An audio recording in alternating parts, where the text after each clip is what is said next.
What's up, everybody, and welcome back to Timothy Hannock, Part 5 to the story. Well, I'm a little over halfway done with this, but I still got a long way to go. So let's try to get this over with, because I don't want to make like 15 different parts to this. I had two girls that lived next door. They were about 3 years apart, and I had a crush on both of them.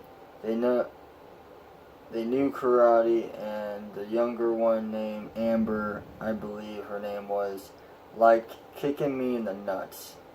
But I have no idea why. One day in gym class, we played a game of catch, no joke, with a football. My team was about to win up until I messed everything up, all because I couldn't catch the football at all. So the last three people on the other team caught their ball before I could. In case you're all wondering, my team was pissed off at me. The worst part was getting mad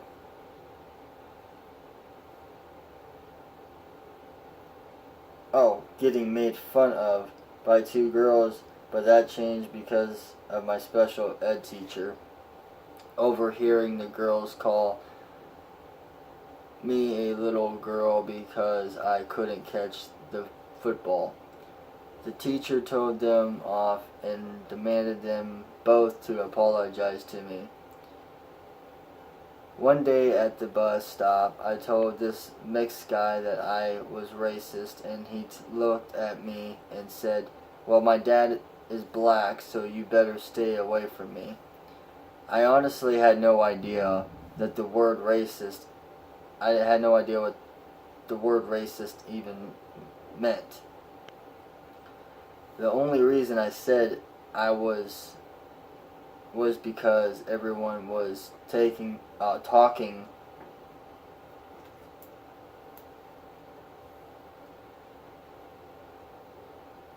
Gosh dang it! I was gonna try to fix that because I forgot the L, so it looked like taking. So anyway, everyone was talking about black people and saying that people they knew was racist. I did talk to my mom about that word, and she told me about a time that we lived in Warren, Ohio, and got robbed by black people. So she became racist due to that. No, that is not a lie. That's not a joke. Legitly, the reason why my mom is racist, because back when we lived in Warren, this was right after this was sometime after I was born, so I ain't gonna remember. This is based off what she's told me. So if it's wrong, it's not me lying, it's my mom. Okay, let's make that perfectly clear. This is what I was told because I was only a baby when this stuff was going on. From what my mom told me, we had a big giant jar full of money, so we could, so we were saving it up for like emergencies. The car broke down, something like that. So yeah, and our windows got smashed in, and people ran in and stole our shit. That's why, and it was always black people. It was never a white person. So later on in my life, I did realize that there are a lot of good black folks out there. I was working with this black guy named Joel. He was one of the nicest black men I've ever met. I mean, this guy was cool as hell, laid back and nice. But anyway, I did learn that everyone is different in life, and just because our skin is black or white doesn't mean that we are bad. It just means we are different. Everyone deserves to be heard before they are judged or looked down on. I learned that everyone deserves a chance to prove themselves good or bad. We are all humans. It doesn't matter what color you are. You deserve to be treated equally with others, no matter. No one is perfect, so don't try to be. Life lesson. Okay, making sure that I have enough time. My family moved. Okay, my stomach's acting up. my my family moved out of Niles because of all the issues we were hearing.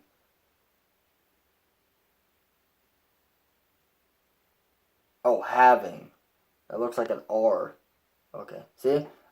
It's a good thing I'm reading this because you guys would be lost. Alright, so my family moved out of Niles because of all the issues we were having there. We moved in with Roger's friends for a while because we didn't have anywhere else to go. I would walk across the street to play at the playground that was in the area. There were a group of people that were 16 to 18 years old that would go there and hang out. This guy called me over and asked if I was a virgin. I didn't know what a virgin was at the time, so I just randomly said no. He looked at me and asked if I knew what a virgin was, and I said no. So he explained it to me, and then I tried to get one of the girls with me to sleep with me. Okay, so he tried hooking me up with one of the girls in the group, and there was 3 chicks all together. And this one, he told me, you can pick any of the girls, just not my girlfriend. So there was 2 options I had. I ended up choosing some blonde chick that had no interest in me. No one was interested in sleeping with a really young guy. At some point, my family got kicked out of the house because we refused to give them all our money for food so that they could eat it all. But basically, my family was struggling. We've been homeless quite a few times, and this first time here, we moved in, like I said, to Roger's friend's house, and we had food stamps at that time, and they were like, well, give us all your food stamps so we can eat up all the food and whatever. They were saying that they didn't have enough food for everybody, which is understandable, but the agreement that we had was to give them about 60 or 70% of the food stamps. Not all of it, because we needed food for ourselves too. But they didn't like that. They wanted all of the money. They became money hungry, so they got pissed off and threw us out. My family ended up moving in with my grandma. Oh, my grandma's old landlord. We called him Buster. Buster had a man living with him at the time. His name was Frank Johnson, and he became my best friend, but through time we became brothers. So therefore we are very, very close. In other words, on the weekends I would cook Buster and Frank some pancakes for breakfast and make myself some too. Everything was going well until Buster went down to the basement to start his furnace, and it backfired on him, catching the whole house on fire, and this was around Christmas time. We lost almost everything in that fire, including my old close friend Buster, who got burned alive in the basement. When the fire department finally got to him, they found nothing left other than burned organs and his bones. The state paid for a hotel for us to live in, and for the first time we were on TV there for the news because of the house being burned down.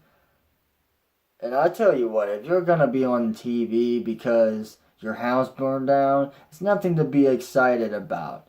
I mean, as kids, we were like, "Oh, cool, we're gonna be on TV for real," you know. But like, we still had to take it very seriously, and deep down, we were, really upset. We didn't have much food. We were struggling, and the only reason that the state was paying for our hotel was because of everything we've lost. But anyway, as kids, we went to Roger's other friend's house while my mom and wait, oh yeah, us kids. Okay, so the me, my brother, and my sister all went to Roger's other friend's house to stay there while they stayed at the hotel because it was too small for everybody to sleep and stay at. And plus, where Roger's friend was living was literally right across from the school we were going to, so we were in good shape for that for a while. Um,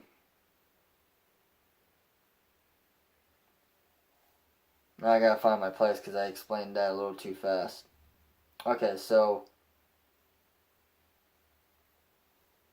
my mom and Roger stayed at the hotel until they could find somewhere to move into.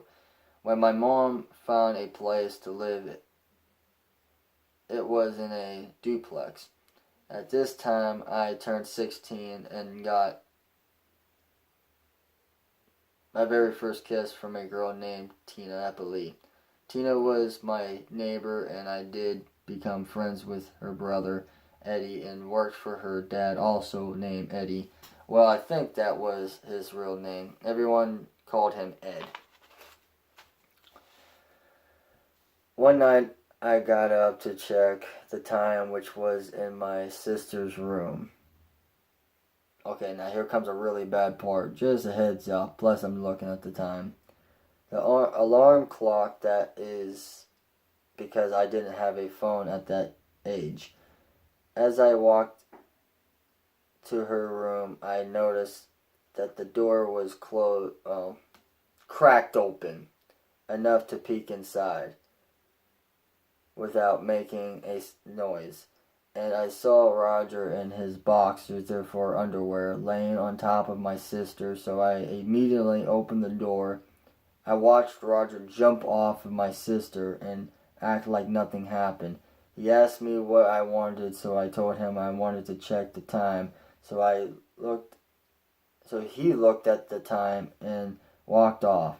The next day at school, I told my speech teacher about what happened that night, and she told the office for me. After school was over, I got home and I was told that my sister and I had to leave and move in with a family member until things got figured out. Child Services had me move in with my grandma, and my sister went with her moved in with her godmom, which was named Stacy.